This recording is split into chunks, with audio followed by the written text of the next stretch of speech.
Gaurang sir, ये punt बेट के तौर पे कहीं वोडाफोन लेना है क्या? वैसे हम रिटेल ने तो बहुत भर रखा है।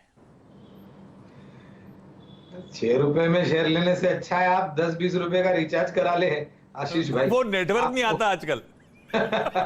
मैं वही जिक्र करने वाला था कि आजकल तो निचले स्तर पर जो टैरिफ्स है उनमें भी बढ़ोतरी हो रही है। और आपको अगर शौक है जलते हुए लावा में छलांग मारना, तो आप अपना बेशक शौक पूरा कीजिए, लेकिन हम उसकी राय नहीं देंगे और आपको ये हिदायत देंगे कि आपको निवेश करना है। और जो आप अभी मैंने जो पहले बात करी कि सिर्फ एक ही था और मैंने कोटक महिंद्रा का जिक्र किया, तो इसके अलावा मैं मानता हूं कि भारतीय एयरटेल कल शाम को नतीजा है बाजार बंद होने बाद हमें इतनी बड़ी कोई खामियाजा नहीं दिखा आंकड़ों को लेकर के, और ऊपर से हमें लग रहा है कि ये छोटा मोटा करेक्शन जो हमने सुबह देखा था वो एक बहुत बड़ा मौका है भारतीय एयरटेल में निवेश करने के लिए। और इसके अलावा एक दूसरा विकल्प टेलीकॉम सर्विस प्रोवाइडर में रिलायंस इंडस्ट्रीज के रूप में है, क्योंकि जियो का कारोबार इनके पास है। बिल्कुल ठीक है। तो मैं मस्ती मस्ती में बताना ये चाहता था कि वो लोग, कई लोग पंट बेट के तौर पे कि वोडा 6 पे आएगा मैं ले लूंगा, 5 पे आएगा तो लूंगा। नहीं लेना है। अनसर्टन एनवायरनमेंट है, बेहतर स्टॉक्स हैं, बेहतर विकल्प हैं, सेफर बेट्स हैं, अच्छे रिटर्न्स डिलीवर देने की गारंटीड कई सारे स्टॉक्स करते हैं। मतलब लगता है कि अच्छा परफॉर्मेंस दिखाएंगे, उन पे ही दाव लगाएं। इसको थोड़ा सा अभी इस समय अवॉइड करें। मानस को स्क्रीन पर लेकर आई। कंसोलिडेशन, ये एचडीएफसी लिमिटेड के बाद एचडीएफसी बैंक पे दाव लगाने के आप लोग सोच रहे हो क्या? प्राइवेट बैंकिंग स्पेस में आप एचडीएफसी में कंफर्ट आ रहा है कि एचडीएफसी बैंक में? दिग्गज बैंक हमेशा रही है और निजी क्षेत्र की रहेगी ये। और कई बार ऐसा होता है कि कुछ निवेशकों को सिर्फ एक नाम लेने से ही बहुत ही आराम हो जाता है और निश्चिंत हो जाते हैं, और उनमें से एचडीएफसी समूह की चारों ही कंपनियां शामिल है उस सूची में आशीष। फिर वो चाहे एचडीएफसी लिमिटेड हो, एचडीएफसी बैंक हो, एचडीएफसी एएमसी हो या एचडीएफसी लाइफ हो। और मेरे ख्याल से सोमवार के दिन ही नतीजे आए थे एचडीएफसी लिमिटेड के। आंकड़ों को देख करके मेरे ख्याल से कुछ लोगों को बाजार में निराशा दिखाई दी।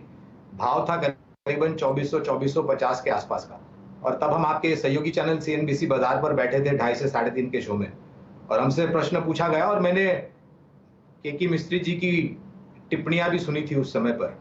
तो सुनकर तो मधुर वाणी लगी और निश्चित हो गए कि कारोबार को लेकर के कोई चिंता नहीं है। और उस लिहाज से इस समूह की सभी कंपनियों पर हम ये बात रखना चाहेंगे।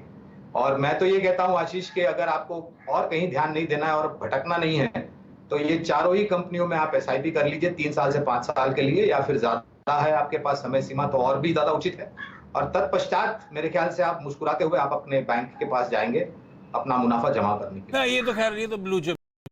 किस हिसाब से आप सन फार्मा के नतीजों पर और उसके स्टॉक एक्शन पर अपनी टिप्पणी रखते हैं? धन्यवाद शैल जी, और आप सभी को शुभ प्रभात और शुभ दिन हमारे तरफ से। तो मेरे ख्याल से जो चमक फीकी पड़ी थी सन फार्मा को लेकर के, कई सारे कारण थे, कई सारे पहलू थे। सबसे बड़ा कारण था रैनबैक्सी का मर्जर सन फार्मा के साथ। तत्पश्चात इंटरनेशनल कारोबार को लेकर के, टायरों को लेकर के दिक्कतें थी। स्थानीय मार्केट में कुछ अंतराल, समय के अंतराल में यूएस एफडीए को लेकर के नकारात्मक खबरें, और एक अंडर परफॉर्मेंस सन फार्मा का फार्मास्यूटिकल क्षेत्र से जुड़ा हुआ, लेकिन फार्मा क्षेत्र का इंडेक्स एक तरफ और बाकी अन्य शेयर एक तरफ, और सन फार्मा का अंडर परफॉर्मेंस काफी रहा। ये जो नतीजे आए ये कहीं ना कहीं आशा की किरणें जरूर दिखा रही हैं हमें कि परिस्थिति में बेहतर के लिए सुधार होता है। लेकिन शैल जी, अक्सर ये होता है कि एक तिमाही अच्छी आती है और उसके बाद फिर से कुछ खबरों को लेकर के, कारणों को लेकर के अंडर परफॉर्मेंस आता है। मैं उम्मीद करता हूं कि इस बारी जो परिवर्तन हुआ है सन फार्मा के नतीजे में, ये किसी की भी तरह के कठिनाइयां पैदा नहीं करेगी खबरों को लेकर के, और परफॉर्मेंस जो है वो शायद आता हुआ दिखेगा आने वाली तिमाही में।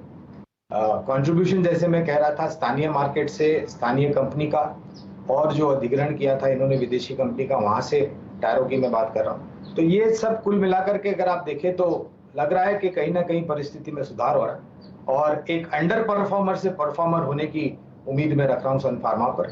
एज ए डिस्क्लोजर, हमारी खरीदारी की कवायद है सन फार्मा। निफ्टी के कई स्टॉक्स थे, लगभग 9, जहां पर आपने 2 से 3.25% की वृद्धि देखी, और एफएनओ में अगस्त की एक्सपायरी में बढ़िया मोमेंटम। आपकी टिप्पणी बाजार पर और एक पसंदीदा काउंटर जो आपको अच्छा लगता हो।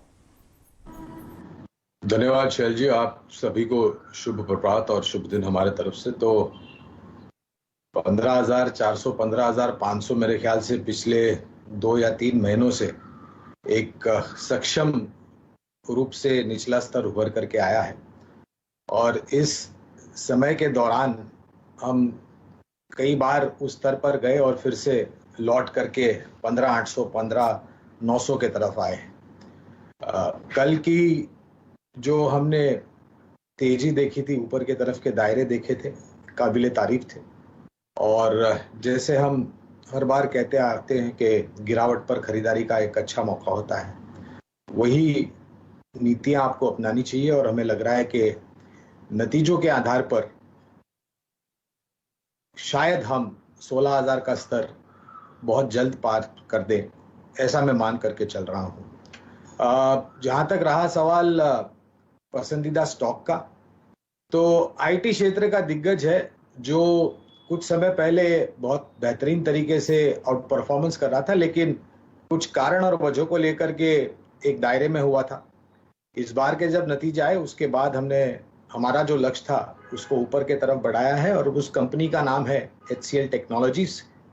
1200 का लक्ष्य मध्यम से लंबी अवधि में हम मान करके चल रहे हैं, और अगर नतीजे बेहतर आए तो इसको और भी ऊपर के तरफ बढ़ाएंगे। लेकिन थोड़ा बहुत कंसोलिडेशन आज जायज होगा, जिस तरीके से हमने कल तेजी देखी थी।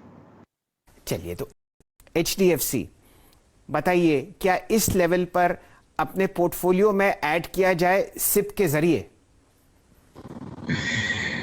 देखिए शैल जी, HDFC limited, HDFC bank, HDFC life और HDFC AMC, अगर आप हमें पूछे तो हमें तो हर स्तर मुनासिब और जायज लगता है खरीदारी करने के लिए।